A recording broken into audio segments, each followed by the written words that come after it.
Obviously, there's a lot of things happening in this market, right? And you need someone to tell you what's going on. And more importantly, you need someone that is actually more biased. I have no axe to grind here. I mean, at the end of the day, what I'm trying to do is I'm trying to really explain to you what's going on. Okay. I mean, I don't know. I have like 300 subscribers. It's not like I'm, making money here. Obviously, if you want to subscribe, I would surely appreciate it. If you were to like this video, I would be appreciated to keep going, obviously. But I mean, it's up to you. Anyway, so I'm here to teach. I'm here to educate, right? So, what is actually going on today? Well, today it would happens to be that the market is down again. Big surprise. But I think that you need to be careful about this market. Think of it as a microcosm as to what is going on. But the market looks forward. It's more what is going to happen. And what is going to happen is important to you, whether you own stocks, you don't own stocks. And I'll explain to you through 5 or 6 points that I'm going to make today to really explain to you what is going on. But I think you've heard everything, right? If you go on the other channel, they'll tell you, "Ooh, he's doing this, he's doing that. What should we do? What should we not do?" Yeah, but you need to understand what's happening because it might impact your portfolio. It might impact your life. It depends where you are, in which country you are. So let's take this one step at a time. And I'm going to show you first of all that you have to be careful of what you listen to. Now, recently, Elon Musk basically said that Peter Navarro is an idiot. Now, of course, he's instrumental. Both of them are very close to Trump. So this is it's not so much the content, but it's really what how it how they make it out to be. So this is exactly what Elon must say. Navarro is truly a moron, right? What he says here is so he's insulting a guy that's very, very close to Trump. Wow, that's bad. Hold on. It depends who you're talking to. If you're talking to the right, they will tell you, "Ah, come on, boys will be boys. Everybody's allowed to disagree."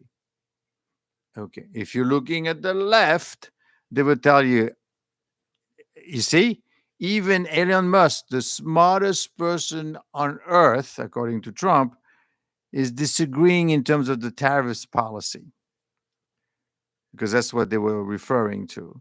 So we got a real problem. So you're in the middle and you're saying, okay, I guess if I don't like Trump, then I will agree with the right, the left. And if I'm with Trump, I agree with the right. Okay. So who is this serving? Well, it's serving whoever you're listening to, whoever you're watching, because they got you to watch. They got the eyeballs, because that's what they want at the end of the day. And the more the merrier. And unfortunately, it's not even up to you because technically the algorithm will, will funnel you, will push you towards that direction. Anyway, so that's the first thing you need to understand. So, what is actually happening on the ground? Well, the thing that you need to worry about is this: there is stress in the market. I am not talking about stock market going down. That is not what I'm saying. Let me show you specifically what I am referring to. Okay, so let me send you now to what the VIX looks like. The VIX, as you may or may not realize, but this, if you don't know, this is a great way for you to learn, is basically a measure of volatility, a measure of risk. Now, you got to watch this. I don't care if you have money in the stock market or not, because this tells you how nervous people are. And as you could see, the VIX is now around 39. It hasn't been like this for quite some times. What does this mean? Well, let me show you what it means, right? This is March. I'm nervous, right? Now I'm really nervous. If I go back further and further, the last time we were that nervous was on August 6th. But that was just a bleep. That was just a memory because of what happened in Japan and the carry trade and all that. But it was a surprise. But since then we've kind of recovered. Although if you look forward, if you go back to 2020, that was COVID, and this is where we are now. So and basically what these are traders in the options market, where they look forward and they go one way or the other, and basically the more one way they go, the more risky it feels to me. Okay, so that's what you're seeing here. That is stress in the market. And even though the market has been doing well, right, it was kind of elevated considered to if you go way before. The point is now there is stress in the market. What you're not seeing as well, and I think I should let you know, and that is important, the spread, the treasury spread, not to get too technical here, but the treasury spread is getting is going up.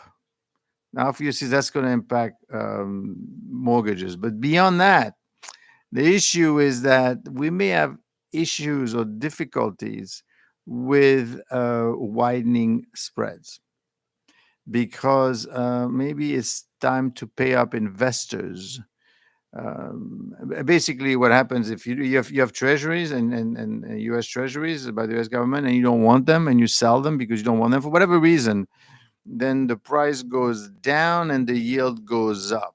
So for you to have to bring back these into your portfolio, if you want to buy U.S. Treasuries, then rates have to go up. And if rate goes up, it's more expensive for the U.S. to carry the debt. I would be more worried about that, rather than who's negotiating, who's coming to the table, who's calling me. This is for public consumption. This is for the people on the street, so that they could understand. I mean, is the guy calling or not calling? Okay. Well, you, my subscribers, not there's not too many of you, as I've already said. So don't forget, if you want to subscribe, obviously.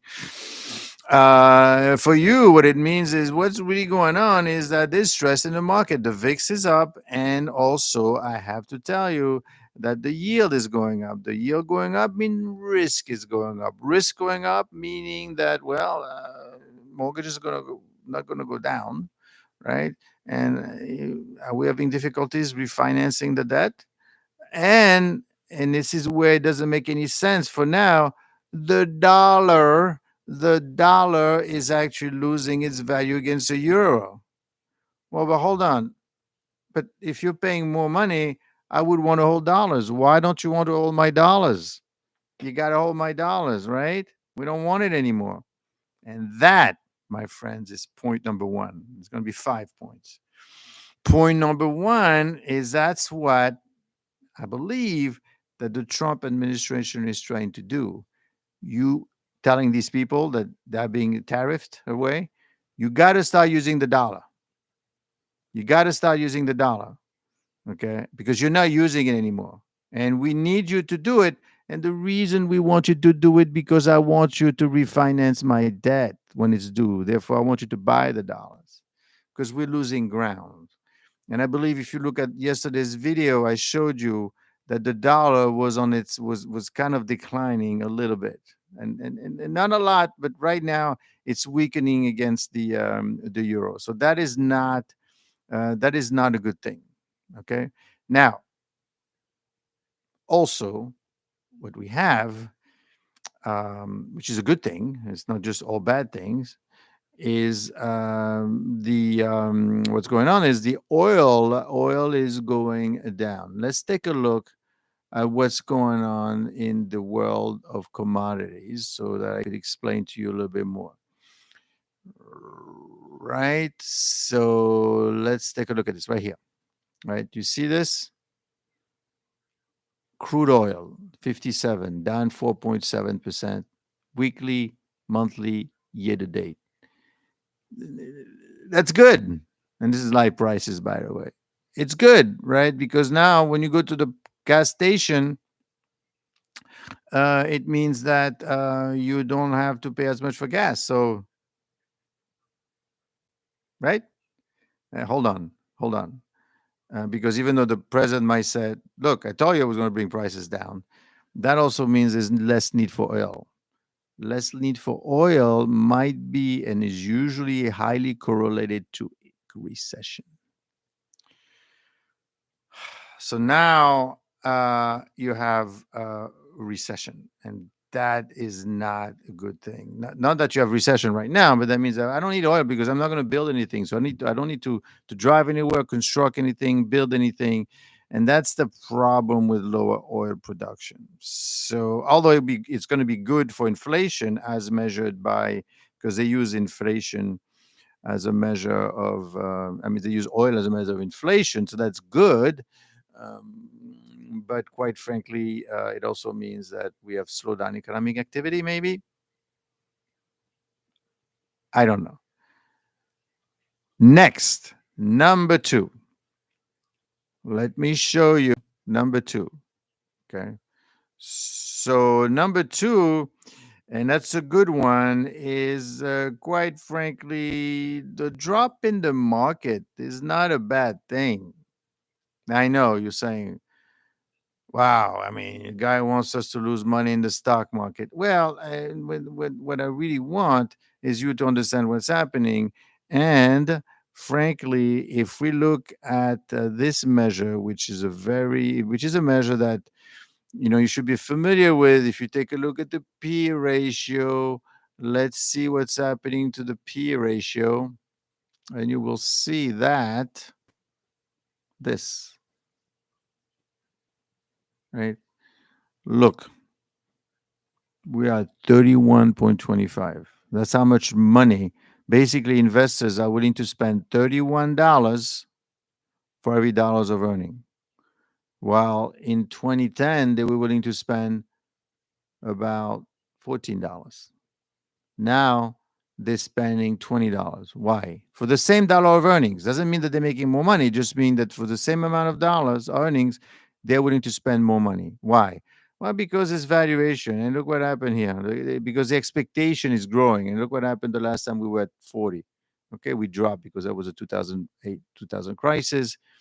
This over here is 2008. We were at 26 and we went down. So we are now at level higher prior to the 2008 crisis. So, at these levels, I mean, I know we're going down. I know it's a bad thing, but this is highly valued based on historical perspective. In fact, we're back to 1929. So this is richly valued, quite frankly. Understand?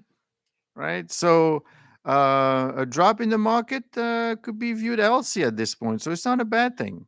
We talked about the fact that we have a stress in the market, number two, with the VIX, right? So there's stress in the market. You need to know that. We also talked about the currency, the euro and the dollar being weak is not a good thing because you want them to buy your dollars to refinance your debt. Now, the next thing I want to talk to you, we talked about Elon Musk, obviously, and this is just for the sake of entertainment purposes. And I think we should bring out the fact that you know what? Let me show you something that I think that you're gonna like, and I think you should be aware of it. Let me show you. Let me show you Patreon channel that I have. Why? Well, because as you could see in my Patreon channel, this is where my best customers they come and take a look at what I have, right? And if you see the number of posts that I have, right? I started following SQQQ, which is a pro shares ETF bearish on Tesla. These are all stories on a particular topic, like Miller Industries one, for example, on GCT, which I've been following very closely, and that stock is very down right now. 10 stories, 15 stories on VMC, which is Vulcan Materials, QQQ, 24 stories on technical analysis, money market commentary 66. So I post all these things all day long so you could see, what the news are. I don't know. Let's talk about Tesla, for example. If you click on Tesla, right, these are my post, right, like right here. Really, I talked about several posts. Okay, and the library really gives you a feel for everything that we talked about. Okay. Anyway, so don't forget to subscribe to this. That'll be great. Appreciate it. It's actually free when you start. Okay. So that's what we have. The next thing is, I think overall, you need to realize that if you're going to do protect your borders for whatever reason, I mean, everybody's questioning what is he up to. But the point is, once you protect your borders, eh, the flow of funds is gonna move that much like as it used to, right? So if it doesn't move as much, automatically it's like a pressure cooker. Inflation goes up. You have no choice. Inflation will go up in these circumstances. Now, of course, they might tell you, well, hold on, the guy's trying to negotiate. Hold on, they're going to come over to the White House and they're going to talk about things. Yeah, but I am not so sure. Let's take a look at inflation, for example. And what I use for inflation is what he calls something called trueflation, because trueflation really help you see where inflation truly is, and you could see. I mean, inflation is down. I mean, let's not get too carried away about it. That's why when you hear inflation, right? Well, look, right? We are down overall. I mean, there is a bleep here, so be careful. I mean, there was a bit of a bleep, but we're back down again. So it's okay. I mean, we are okay with the inflation for the time being. Okay. Now, how is the market doing? Frankly, let me show you right now. The market is doing as we speak, and you could see that we're up 100 points. It feels a bit warm, I guess. Right? Why do we feel warm? But because China strikes back with markets fall back. Trump new tariffs takes effect. Stake stumbles again at 940. We were and then we up 150 points. Uh, I could you make money, right? I mean, it's almost impossible if you think about it. Why? Well, because you literally we're going to watch what's happening with Tesla, which is up 4%. Um, but frankly, you don't know. Let me show you this. You really don't know what's happening in the market, right? You're trying to figure it out. You're trying to decide. And how do you decide? It's literally, you have to guess. You literally have to guess what these people are going to do. Unless you need the money, several years from now, then you just buy these cheap prices. And let me show you the portfolio I've been building up, right? So basically, if you look at this portfolio, um, so these are those leverage traded funds. So this thing is going to lose money when the Tesla is doing well. As you could see, Tesla is up 4%, and this guy is going to lose 4%. This guy over here is going to make twice as much as this guy. If you're really, really positive with Tesla, you could go with TSLL. I know. I mean, unless you want to get involved with options, I wouldn't recommend unless you know what you're doing. Now, SQQ is the same thing, but it's like QQQ, but it opposite. It goes the opposite of QQQ, which is basically the Nasdaq. Now, Tesla is up 4%. This little guy here is at $12, very very cheap, $11. Wow, I've never seen that kind of price before. Roots is doing fantastic as usual. Diagnosis research is also doing great. I mean, not today, but it's been going. I mean, these are, if you want to build your portfolio for the future, you have this, GCT, VMC, Root, WGS. I mean, these are good companies, good prospect that you want to consider, right? So that's the story. The story in this market right now is quite interesting because everyone is trying to figure out what's going on. But you need to understand that they are, and this is going to be my themes all the time, right? My three major themes. The first one is the dollar. The second one is going to be the debt, right? And the third, the market is too high. The market is too high. Why are you willing to spend a couple of years ago 20 times max? Now you're spending 31, right? For the same dollar of earnings. Well, because they're making more money. Well, you know what you do? You wait until they make more money, right? So that you grow with the earnings. So you're spending, let's say they're making a dollar and you're willing to spend $20. So you're making your P ratio is 20. Okay, I want 30. Well, wait until that dollar becomes a dollar five, right? So then that 20 gets reflected in a dollar five, it gets reflected in the earnings. Instead, you don't want to wait to be 30. You're pumping it up to 30, waiting for that dollar to go up to dollar 50. And then when it goes to dollar 50, you go to 40. That's what it doesn't make any sense. And that's why you have to be careful. So there is first of all, I mean, I'm not too worried about the stock market because I think frankly it was overvalued. I mean, how do you know? Even if you don't know anything, look at the line that I showed you.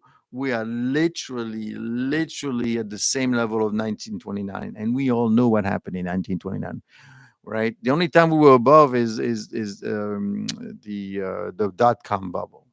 I mean, come on, dot com bubble, really? It's too high. It's much too high. All these are too high. So now we are kind of doing much better, aren't we? We're feeling more pressures. The thing is, now everybody wants to know what Trump is going to do. And frankly, the only way to make money in this market is if you know ahead of time what he's going to say, do or not do. And that's not good. Now, I will tell you one thing else. You haven't heard anything from the Democrats, even from the Republican themselves. Maybe they should say, listen, what are you doing here? Right. So at this point, what you need to see, you're going to need to see some discussions. Hopefully, we get some discussions. We get some postponement of but I don't think you're going to see any postponement at this point. I think he enjoys this too much. You're not going to see postponement of those tariffs. Maybe we could have, and of course, as they're not seeing it, the market is saying, "Oh my God, this is for real." But yes, it's for real. He said he was going to do it. You're just not used to someone telling you to do it. Now, is he correct or not correct? We'll find out. But he's going through with this. And no one is saying no to him. And the administration is going along. And the Republicans are going along, kind of. And the Democrats we have no legs to stand on anymore. So it's got free reign to do what they want to do. Now, of course, what could make the market go up at this point? Well, he's going to say a postponement of tariffs. I don't think that's going to happen. Uh, I guess we could show negotiation, and that's what you kind of hearing in the market right now. They're talking to us. They're sorry. They're coming back and they're begging or whatever, right? I mean, they're coming back. What does that mean? They're calling and they said, okay, you know what, 46%. Let me show you some of the tariffs. I'm sure you've seen them, but just for this, I guess it's for I guess it's for entertainment purposes here, really. I mean, look at this. China. So China is closed basically. And that's the biggest enemy, quite frankly, right? China is closed, and because that's the enemy, that is frankly, we don't do that much business with China anymore, right? It's just the stuff coming from China, right? That's gonna be interesting. Look at that, Lesotho, 50%. Who's Lesotho? It's a kingdom. I think I had a student that used to that came from there. It's a kingdom of Lesotho. I mean, 50%. Saint Pierre and Miquelon, 50%. Some French island in the middle of nowhere. Cambodia, 49%. Really? 48% Laos. Madagascar, with all the problem they're having, 40. Vietnam, 46%. Don't forget, all these countries, we don't. What can they do? Well, we're not going to buy your products anymore. We don't send anything to over there. Okay.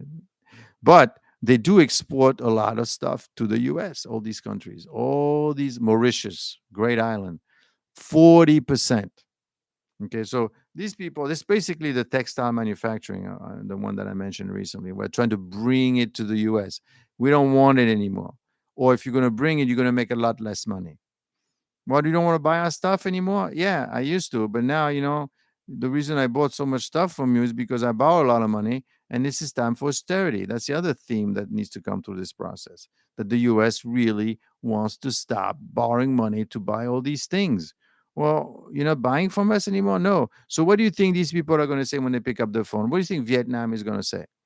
It's going to say 0%, 0%? But but frankly, how much stuff do we send to Vietnam? Right? I don't think there's going to be a negotiation there. What negotiation to make it even, Steven?